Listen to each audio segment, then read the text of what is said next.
Hello, thank you for joining me today. My name is Joy Alfaro. I'm a language acquisition teacher and I work with multilingual learners in grades K through 5.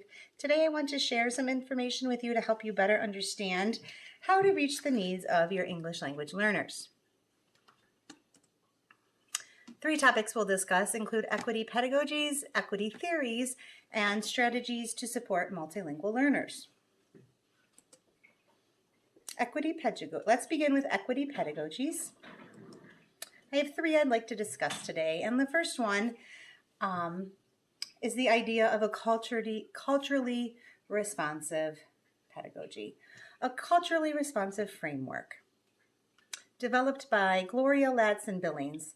This is an asset-based approach where, we consider the cultural funds of knowledge that our students bring to the table. So, opposed to a deficit knowledge where we consider them lacking language, we consider what they do have. So what is their level of literacy in their native language, and how can their cultural funds of knowledge support their learning?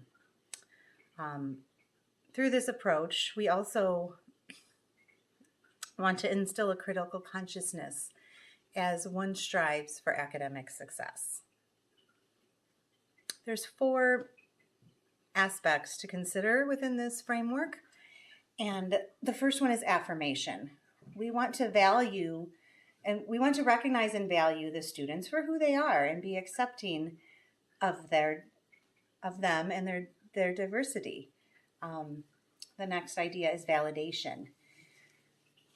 We want to acknowledge the socio-political context of our world and utilize history as a tool for learning and growing. Next is cognition. Here we're going to make sure we ensure to use culture to connect to concepts. When we connect what is going on to the students' culture and their cultural funds, they understand more. And finally, the aspect of processing. Neuroscience shows us that we are always creating neural pathways. So, ways to create neural pathways within your English language learners include doing exercises that involve total physical response, using music and mnemonics to help them memorize concepts, and also auditory exercises to help them practice phonemes that are non-existent in their native language. So all of this combined is the basis of a culturally responsive pedagogy, and that is what we want for our students in our ever-growing diverse society. Next, I'd like to discuss the universal design for learning. The universal design for learning is another framework that provides flexible and practical instructions as a means to reduce barriers for these students. There's 3 main aspects here. First, we have multiple means of engagement. This is the why of learning. So we want to ensure that we give students options, choice in topics, and this choice creates an increase in motivation. It's more purposeful to them if they're learning and writing and studying about something that they care about. That's with all learners, right? Next, we have multiple means of representation. That's the what of the learning. As educators, we want to ensure that we are presenting our content in various formats. So not only are we, giving auditory information, but we want to see visuals to complement that. Providing audio-visual support is an excellent resource for English language learners because they can go back and review that.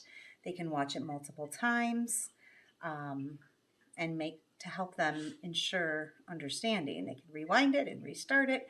So multiple means of representation should take place within a single topic. And finally, the how, the multiple means of action and expression. Students should be given choices in the activities that they're going to do. We all have different strengths, so by allowing choice, whether they're going to type up their response, record their response, draw their response, there's different ways to elicit knowledge from our learners.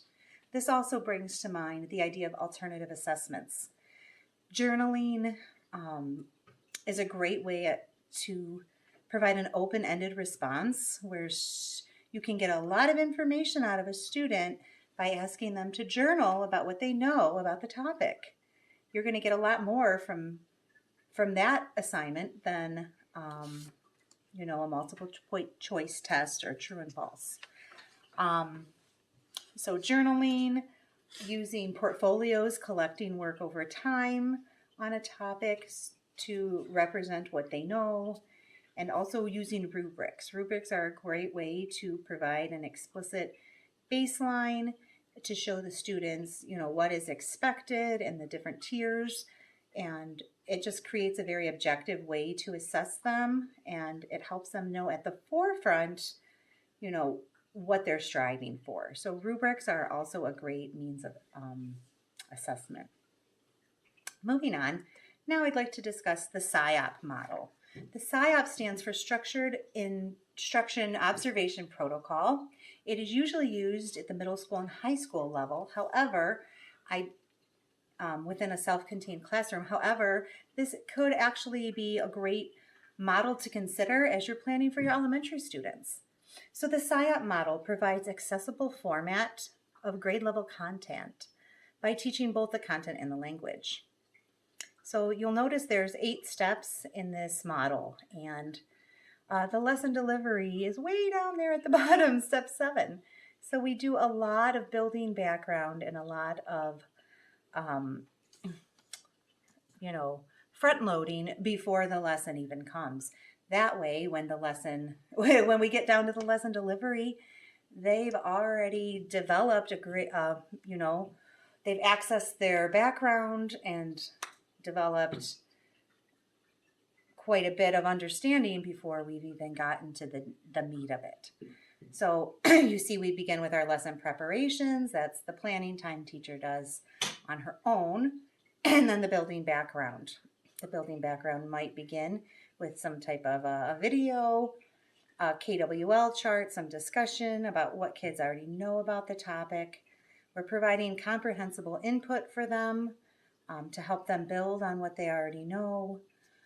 We're front loading them with strategies, whether that's a KWL chart or whatever type of organizer kind of fits in with the lesson that you want the kids to be utilizing to kind of map their understanding.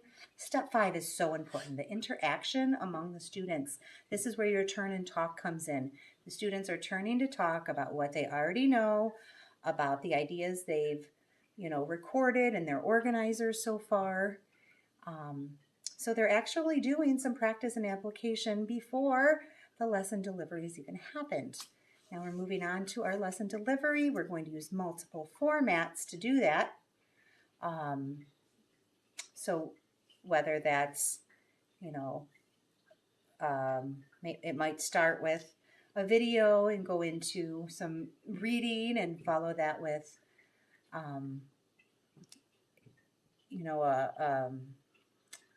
an auditory summary, maybe another turn and talk here as we review, and finally, as we assess that learning, we're going to use those alternative assessments and multiple means of allowing students to show what they know.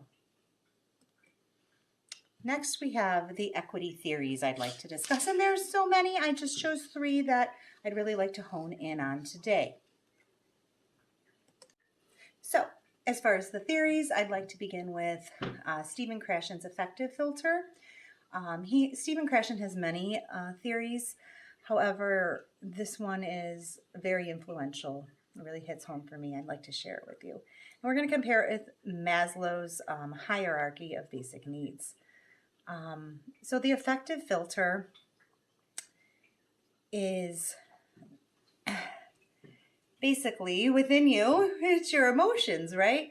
So when, your interactions are positive, it helps to validate identity and, make increase confidence and motivation. All of this lowers your filter and allows the learning to flow in. On the other hand, negative interactions will cause anxiety and alienation to grow. And when those negative feelings are growing, it's blocking the learning. So when the affective filter is high, the learning cannot come in. And so I pair that with Maslow's hierarchy of basic needs, which we are all familiar with, right? So the third level on his hierarchy is the importance of love and belonging. So as students strive to make connections with their peers and the world around them, they're more ready to learn. So those are two ideas that go together well. Here's another two. Krashen's theory of comprehensible input, and I'm going to connect that with Vygotsky and his theory of the zone of proximal development. So the theory of comprehensible input by Krashen is the idea that language is acquired innately through listening, and input is slightly above the current level of comprehension. So students are hearing things all the time and they're absorbing all that they can that's just slightly above their independent level. So as a teacher, it's important to become familiar with English language development standards so that you can ensure appropriate instruction for the student's language level. Now, on the other hand, we have the zone of proximal development by Lev Vygotsky. And his theory stresses the important that your input should be within a range that the student can do independently, and then what the student can achieve with support. So those two go hand in hand, right? We want to provide scaffolding to assist the learner in grasping the content. Once we see that our scaffolds are helping, and the child is outgrowing them, we can lessen the scaffolds. Next, I'd like to discuss a few additional strategies to help support ELLs in the classroom. All right, so we want to ensure that we're designing lessons to address multiple intelligences. We want to pluralize our teaching as a means to reach students' strengths. So we want to utilize areas of strength within our learners to help develop their weaker areas. Okay, so we're not just going to teach it one way. We're going to use, again, multiple means. Here are eight of his original intelligences. We have the verbal linguistic intelligence. Students that are strong in this area are they have well-developed verbal skills. They're sensitive to sounds and the meanings and rhythms of words. The logical mathematical intelligence is the ability to think conceptually and abstractly, and the capacity to discern logical and numerical patterns. The spatial visual intelligence is the capacity to think in images and pictures and to visualize accurately and abstractly. The bodily kinesthetic intelligence is the ability to control one's movements and handle objects skillfully.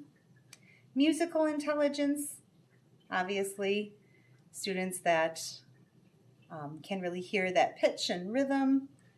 The interpersonal intelligence is the capacity to communicate and respond appropriately to the moods and motivations of the discourse. The intrapersonal intelligence is the capacity to be self-aware and in tune with one's inner feelings. And the naturalistic intelligence is the connection with nature, plants and animals. So when we can create our lessons with our students in mind, we have many students and they're all so diverse, they all have different strengths. So we want to touch on as many of these skills as we can as we are planning and designing our lessons. Next, the idea of front loading. You know, this did come in with some of the models that we discussed earlier with the universal design of learning and the SIOP model, but I wanted to add this in here because I want to make sure you're aware of the different tiers of vocabulary. So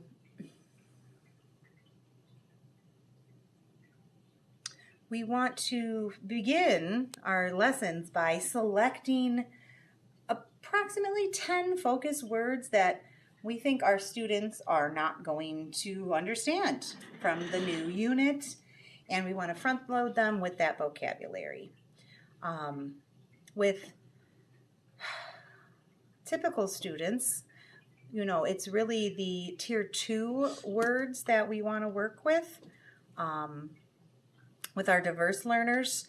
So tier 2 words include high frequency words that span across domains, multiple meaning words, cognates. Those are words that most kids can struggle with, but English language learners, specifically at the beginning of development, they need support in basic sight words and basic vocabularies.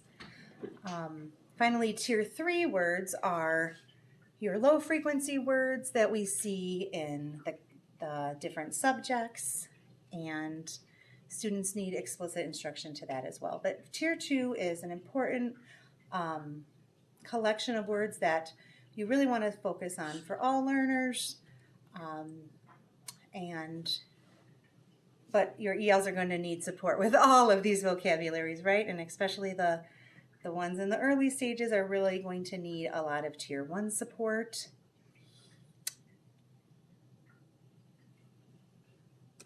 Let's move on to visuals. It is important to provide visuals within your lessons for your learners. Graphic organizers are a great way to help students to organize information. There's a few examples here. We have the Freyer model. Concept maps, KWLs, and interactive word walls are all great things to do to really support your learner. Let me elaborate on those a bit. The Freyer model is basically a 4 square divided in quarters where you're going to elect different parts of the word for the learner. So for example, you're going to put the word in the center, and then in the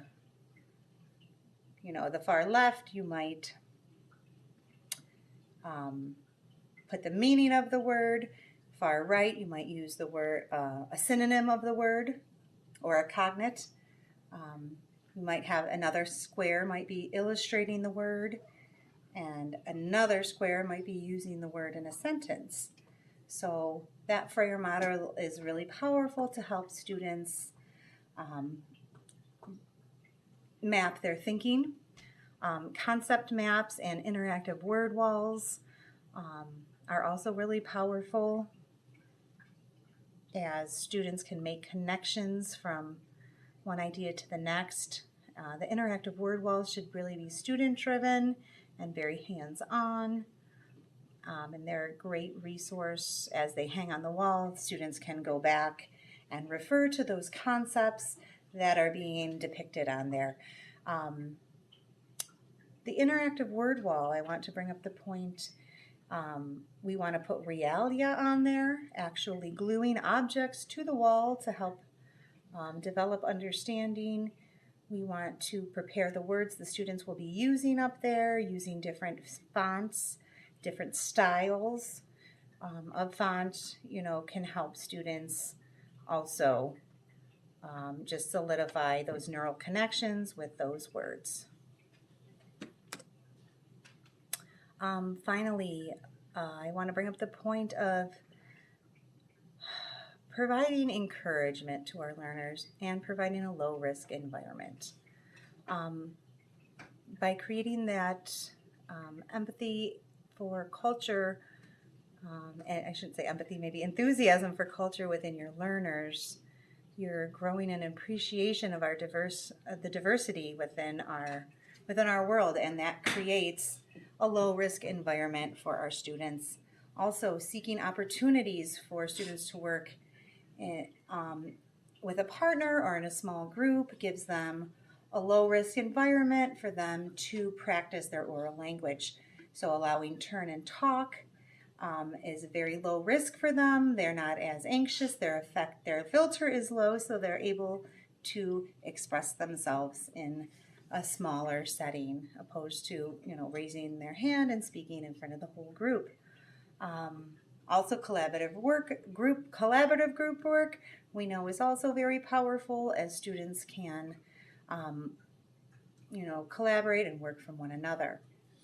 And I just also want to mention, you probably know, but all students need encouragements, but ELs are really waiting to hear, like, yes, that sounds good, you did a good job, because they are just developing the language. So they do need a lot of positive feedback and praise, and this continues to grow their confidence. That's all I have for you today, but thank you so much for listening, and I hope the information I shared with you will help you to better reach your students. Thanks so much. Bye-bye.